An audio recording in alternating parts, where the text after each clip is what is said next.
Welcome to the Life Coaching with Ryan podcast, episode 1. Hello, fellow Peoples of Earth. It is official. I am now a podcaster according to Google Play, iTunes, and Stitcher. So welcome to the Life Coaching with Ryan podcast, episode 1. We're starting our journey with Jenny Ward, who is a life coach and a teacher, both in elementary school. She's a yoga teacher. She's an author. She is fantastic. And the topic for the month is words, self-talk, labels, mantras. Or as they show up in the show, labels, self-talk, and mantras. So my conversation with her is going to get split over 3 episodes, and then episode 4 will be my wrap-up of our conversation. As you will see, if you are watching the video, if you are listening, there'll be a random interruption in conversation. Jenny's cat, who is typically very shy, decided she wanted to say hello. So you might notice that in the middle of the audio, that's what Jenny's talking about. She says she doesn't like anybody. And anyway, without further ado, here's my conversation with Jenny. Right? Wow. I'm glad I have notes because I'm going to need them. Because my brain just emptied. It just completely emptied. Yay! So this will be an adventure. Yes. Everything is. But I get to have it with my first adventure with you, so that's super fun. All right. So, first things first. Mm-hmm. My guest is Jenny Ward, parent, life coach, play advocate, and author of 2 books. You can rank those in whatever order you please. What's most important? I'm so excited, like stupid, spastic excited, hence notes, so that I don't get lost. To have you for my first podcast ever. Thank you. And it's been like years in the making, because how long have we known each other? 4 years? 4.5 years? I think it's been that long. 4 lifetimes? Yeah. At least. At least. And so, I'm spastically happy. And I'm wearing my Philip DeFranco shirt here. Oh, I love it. Yeah. That's amazing. That's how I feel right now. That's amazing. I'm trying to contain my body right now because I'm so excited. So the topic is words. I was specifically thinking about all the words that pop into our heads. Yes. And so I delineated that into 3 categories: labels, self-talk, and mantras. And your first book, and I'm going to be a nerd and I'm going to hold it up, even though it's totally embarrassing for you. I'm going to do it anyway. Who said so? Creating a life outside the box. So you really talk a lot about boxes and labels, and so if you could condense a few takeaways you think about labels and boxes. I think boxes serve purpose. I think it gives us this illusionary idea that we have control over our... Right? I go to school, I get married, there's this linear idea, which I think for us keeps us in check. It also limits people. And I think for me, I still look at good girl box. And even though I'm a woman...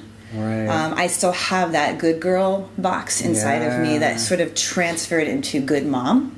Oh. So to me, because I wrote this book before I became a mom. Yeah. And then it's so funny how we're creative about how we switch into other good things, and what is a good mom, and and we're creative in how we can isolate each other. You're good if you breastfeed. You're not good if you bottle feed.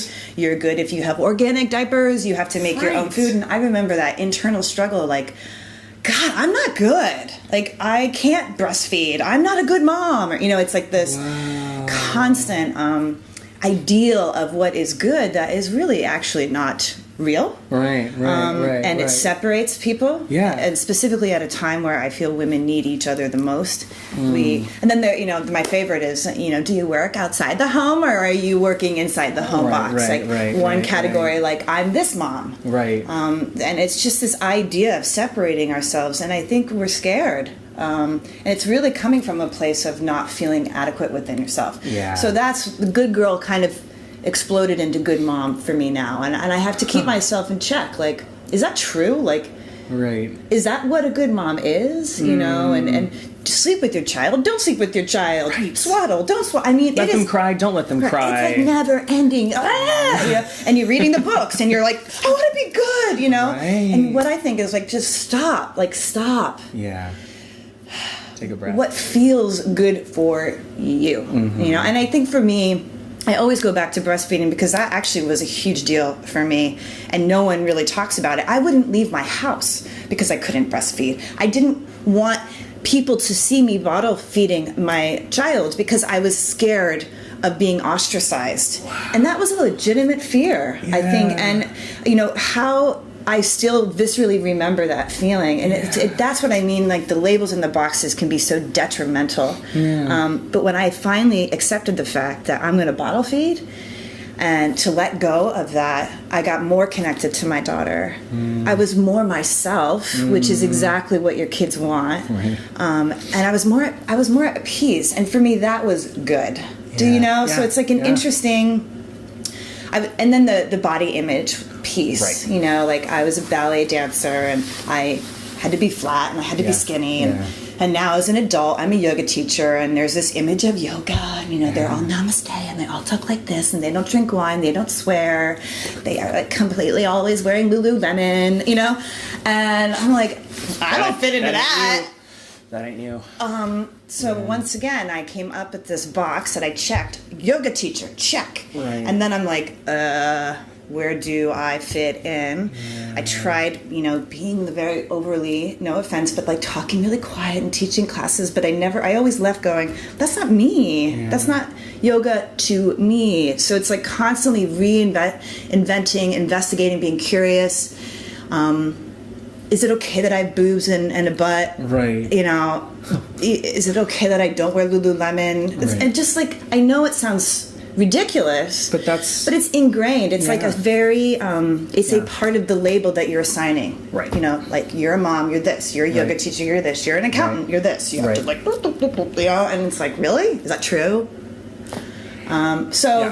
That's a takeaway from my first. That's where I'm evolving. And I also want to say this. This is what I'm also learning about myself, which I always want to do. I also was a rebel, and my first book was me going, I'm going to rebel, right? Yeah. And it was coming from that place. And none of that's bad. No, sure. I mean, it's like, but that's where I was in my evolution, journey. Right? Like, I don't want to, you know, I can love anybody, you know, and that was me trying to find my autonomy, you know, like I don't have to label myself gay, straight. And now, you know, in my 40s, in your forever 30s. In my forever 21. Yeah. I look at it as not as a rebellion, but as a choice. Yeah. So, and I still kind of have that little bit of like, really? You're going to say that about me? Really? You know?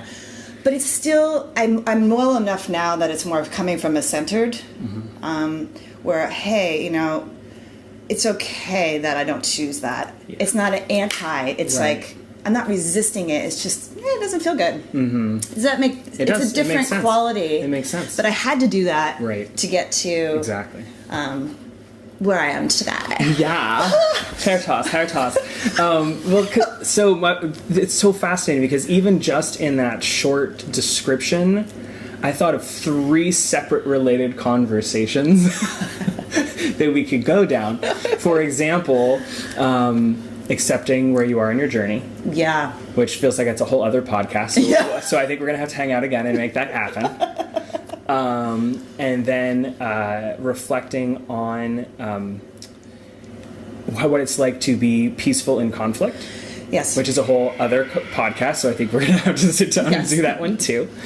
And then I wanted to reflect on something in your book, because you specifically talked about an experience in a yoga class. Yes. With a woman who was the classic, perfectly skinny, talking quietly. I think you're in the wrong class. This is an advanced yoga class. Why are you here? You don't look like a yoga person. Yes. And what floors me, and this may happen a lot, so be prepared for me to be giving you lots of compliments in this conversation. I'm just So, Okay, I'll take that. So we know what's going to happen. But in multiple places in your book, I'm reading you talking about your circumstance, and I'm floored by how you're like, we both learned something today. Your ability to be present in that moment. So as much as you're like, rebel and fuck you and push back and everything else, there's still a part of you that was like, I'm going to be here. I'm going to live with this label, the discomfort of this label in this moment. Yes. I'm going to be present for it, and then not. In my place in my journey, I would not be non-judgmental.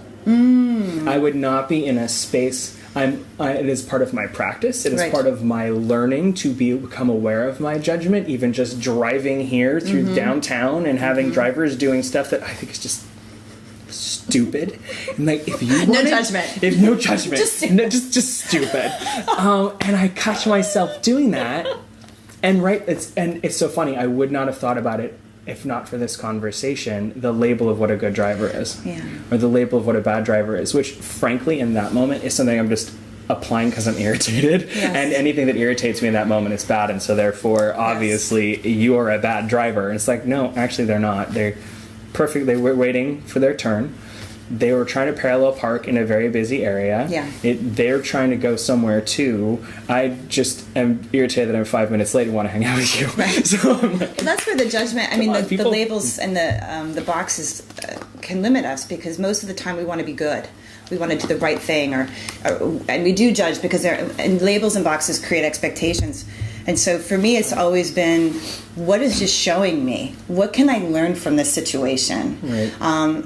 And that kind of just destroys the box, as opposed to me like taking this woman saying, you're kind of like overweight and you shouldn't be in this class, you know, and being like, and like, and I felt all of that. Right. But going, okay, what is an opportunity here for me? What is my opportunity? Even when it feels like I want to retaliate. What can I learn from this situation? I think you can have your feelings, and you can also be present to them, but not have them override the opportunity to really engage. At least that's my practice. And where I find we limit ourselves, because you're not supposed to do that in that situation. You were supposed to do boom, boom, boom, boom, boom. You know? And it's like, and then you're judging, and then you're in this loop of... the truth is it's all play. Like, we're really not supposed... Nobody knows what they're doing. We really don't know what we're doing. We like to pretend, though. We do, but when we're invited into something, I feel like we should always go for it. We should always play, because there's really something there. And if we don't, because we're afraid of judgment, and we're going to be, you know, or I'm not being a good girl right now, or that's not the yogic way. It's like, words, blah, blah, blah, again, blah, blah. Words. So it's interesting, because when I was reflecting on this... from a perspective, so there's the culture and society perspective, which is there are cultural norms, and they exist for a reason. It's so easy to judge cultural norms too as inherently bad, and then we forget that there's thousands of years of existing on hundreds of thousands, millions of years of existing on this planet, where we needed to survive, we needed to build tools, we needed to do things, and those things that limit us had a purpose at one point. And it's just perhaps they're not as effective anymore because society has changed, humans have changed, our culture has evolved, but there are still these kind of, I'll say outdated, for lack of a better word, norms that no longer serve us. We're not trying to protect ourselves from disease. We don't have a problem with underpopulation, have to make sure that everyone has to be heterosexual to survive, because otherwise we're all going to die. Right? We don't have those same limitations. And so thinking of it from a pragmatic perspective is really fascinating, because it's both shorthand for conversation. I mean, how often do we use stereotype to make conversation faster? Right? It's kind of like, oh yeah, she had librarian glasses. Well, almost universally, we're all going to be able to know what that is, even though not all librarians wear glasses, and all librarians don't wear the same glasses. So there's kind of a breadth and an ease of communication but at the same time, there's a lack of intimacy and individuality, I think, that is formed by those labels. It's like the joke about kids wearing punk clothes all want to be nonconformists, so they're all being nonconformists by conforming and wearing the same outfit. You know, there are just these interesting ways that we it's like we need touchstones. To your point earlier about sometimes you need someplace to launch from. Yes. And also something to play within. Yes. It's thinking about being 13 and joking about having different selves. Like, yes. here's myself with my parents, here's myself with my teachers, here's myself with my friends. Mm-hmm. And that point in my life, they were all separated, and they're all different boxes I was playing in. Yes. Son, friend, yes. Student. Yes. And then over time, and I think part of me is wistful at the idea of being able to have done this sooner in my life, starting to see where they overlapped and ceasing to be different people in different circumstances. I don't know. What do you think about all that? Well, I mean, when you were doing that, the visual, for me, it's sort of like a playground. We go to the swings, and there's Josie, and we have a particular relationship with Josie, and we kind of can play a little bit bigger with Josie. And then we go to the sandbox, and Mark doesn't want to share, so you have to learn conflict there with that particular person. I just feel like everyone plays a very specific role, not to be too woo-woo or spiritual, because it doesn't lessen the fact that I'm pissed off at Mark not sharing, and that I want to retaliate and and love her for, it doesn't negate the emotions and the experience, but I feel like everyone plays these roles in this playground. And yeah, eventually the overall goal would be, I want to be authentically myself in every moment and show up. And I feel that is an ideal place. Do I think is it possible? I do. But sometimes it's just people bring out certain qualities in that sandcastle that you really need to investigate about yourself that the other people don't. And you just kind of play, and you bring it all together, and you're like, oh, and it just continues to evolve. Yeah. But it's more fun that way. I don't really know who I am yet, so I don't know how to bring all of me to... Lies. No. Lies. I know a lot about myself, but it's not like I want to keep learning about myself. Does that make sense? I call it dimensions of self. Yeah. So there was a circumstance when it's like, okay, being a teacher for over a decade. Yeah, when I walked into a classroom, I did not speak to my students the way I would speak to my friends. Right. I did not speak to my students or my coworkers the way I speak to my boss. Right. There are different behaviors to enact, but where they came from was consistent. Yes.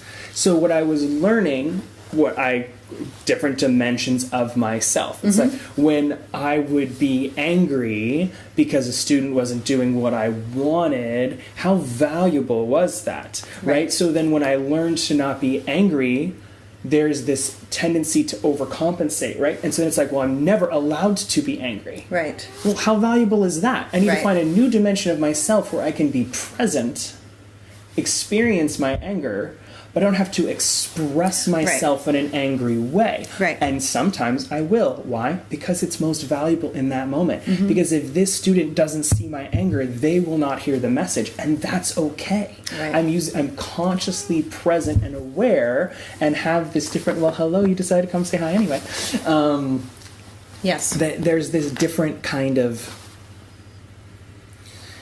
it's not, who I am is consistent. Yes. I am comfortable with who I am. How I enact that is different. Yes. Without loss of self. I think that's an integrated self, though, that knows how to do that. I mean, my hope for children is that's a life skill that they need to understand how to navigate, that you are this and that, but you come back to the same core of who you really are. It's coming from that place. Yeah.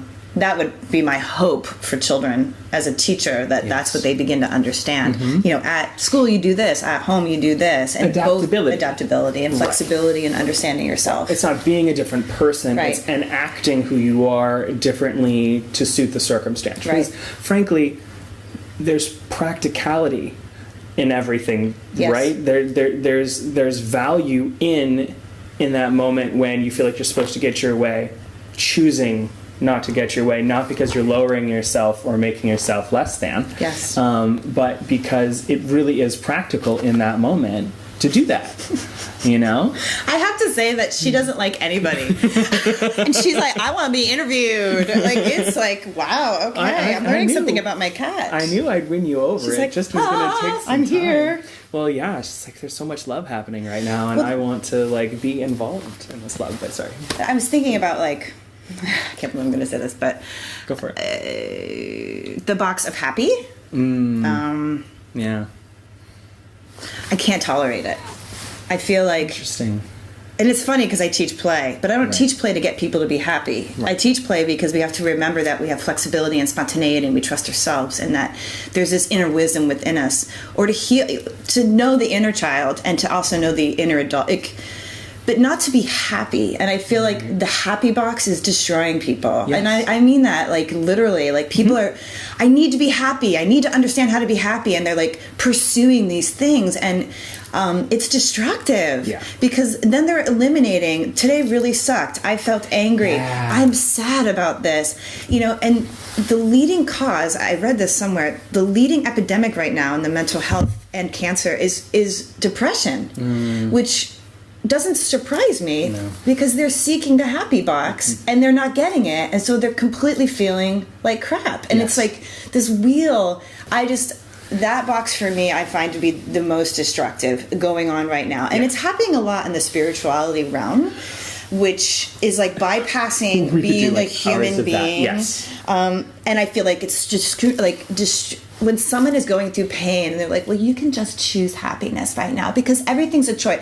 Fuck off. I want to punch that person. I actually don't want to choose happiness. Yeah. I feel like crap. Right. And I should feel this way. It's important. And my emotions are teaching me something in this moment. So for me to evolve and meditate it away is not honoring all of the human experience. Right. So that's my issue with the happy box. And I feel like people are seeking something that is unattainable, and it's not even it's not real. Yeah.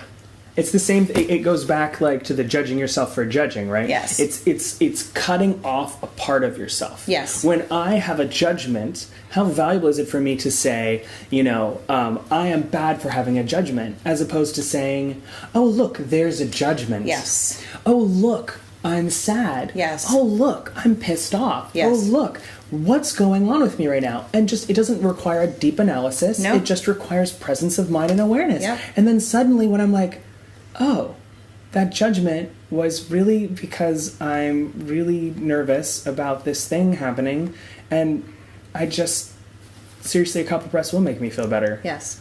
And that's okay. Yes. And if I just were like, it just was like, no, I have to be happy right now, or I have to be spiritual, Yes. right? Like, beware of spiritual It's a people. wonderful label. Right? Beware of love spiritual it. people, because they're the angriest people on the planet, because they're the ones who are spending the most time limiting themselves. Right? Yes. In that quotation mark spiritual label, right? They're the angriest people because they are compensating for all of their anger. And it's like, really, again, how valuable is it to me to not accept that part of myself? Right. To cut myself off Right. from that experience. So really, when you're talking about not liking the happy box, I'm with you, especially if you think about, now, okay, this is like armchair psychology.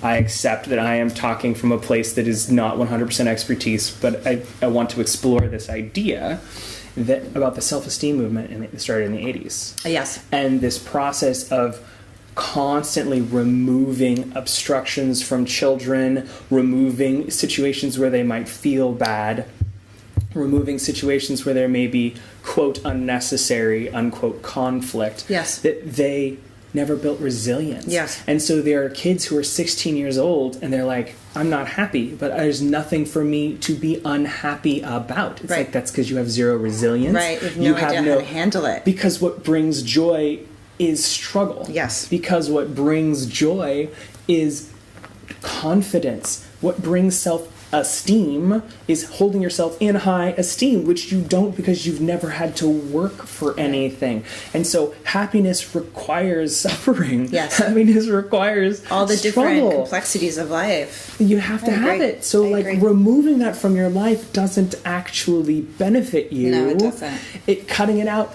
there is toxicity, and there are reasons to remove toxicity from your life. That's not what you're referring That's to. not though. what I'm referring to. Yeah, No, but failing people a test. misunderstand that. The teachers must have not taught my kid. You need Exactly. to remake. Yep. I'm not gonna. No. Yep. You need. Yeah, it's that them. doesn't- It's not my child. Right.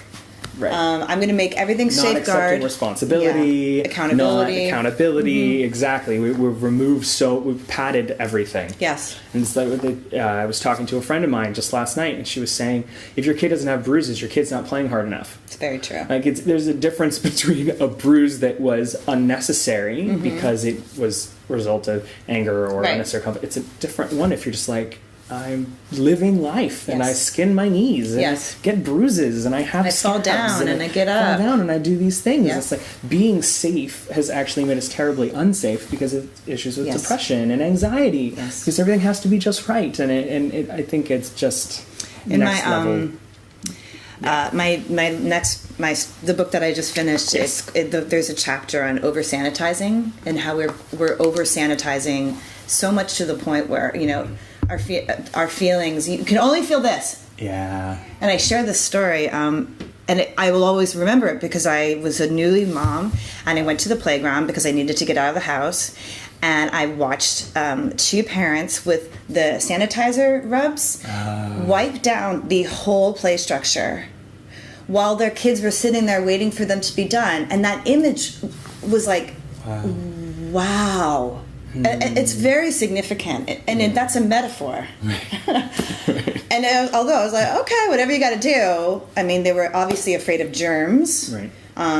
Maybe they had something going on in their lives. Maybe they had something going on in their lives. But the whole image of that is like, that's what we are doing. We're trying to make everything so no one gets germs. Yeah. And it's not... No one has struggle, no one has pain, no one has suffering, no one has any of these things that are inherent to who we are. It's disabling, I feel, for our youth. So I think that we also forget that we're animals. Yes. And we evolved under certain circumstances. Yes. And part of that circumstance is struggle. Yes. It's like the comment in The Matrix about, we tried to put you in a paradise, but your primitive primate brains wouldn't accept it. It's like, of course, can you imagine how like the lethargy, mental, emotional, spiritual, physical lethargy that occurs when everything is just right? Part of your brain and part of your being, I think, would just be like, I'm not learning, I'm not growing, there's something I'm not doing that I'm supposed to be doing right now. Too, that feels weird. And here's a little preview of what's coming up next week. Okay, transition time. Because we're going to go down some other rabbit hole and get lost forever, which we would love, but that doesn't serve the purpose that we're trying to meet right now.